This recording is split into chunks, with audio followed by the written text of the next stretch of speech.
হে রব্বুল আলামিন, হে একমাত্র মালিক, হে একমাত্র পরওয়ারদিগার, হে একমাত্র রহমত দানকারী, হে একমাত্র সাহায্যকারী।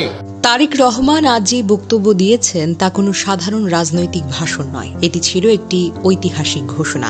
ওসমান হাদি থেকে জুলাই শহীদ, জুলাই শহীদ থেকে 1971-এর শহীদ, 1971 থেকে 2024 একটি ধারাবাহিক আত্মত্যাগের ইতিহাসকে তিনি এক সুতায় বেঁধেছেন।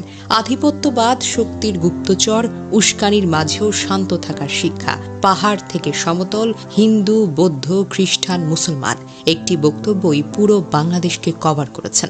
মার্টিন লুথার কিং বলেছেন, আই হ্যাভ আ ড্রিম, আর তারেক রহমান বললেন, আই হ্যাভ আ প্ল্যান। সবচেয়ে লক্ষণীয় বিষয় হলো কি জানেন, তিনি বক্তব্যে কোনো মায়া কান্না করেননি, নিজের ত্যাগ, পরিবার, নির্যাতনের গল্প টানেননি।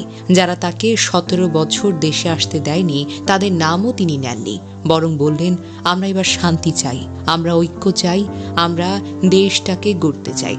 তার বক্তব্যের সবচেয়ে বেশি উচ্চারিত শব্দ হলো আল্লাহ, ইনশাল্লাহ, আল্লাহ যদি রহমত করেন, 2 হাত তুলে দোয়া, আর শেষে রাসূলুল্লাহ সাল্লাল্লাহু আলাইহি ওয়াসাল্লামের ন্যায়পরায়ণতার আলোকে রাষ্ট্র গড়ার অঙ্গীকার।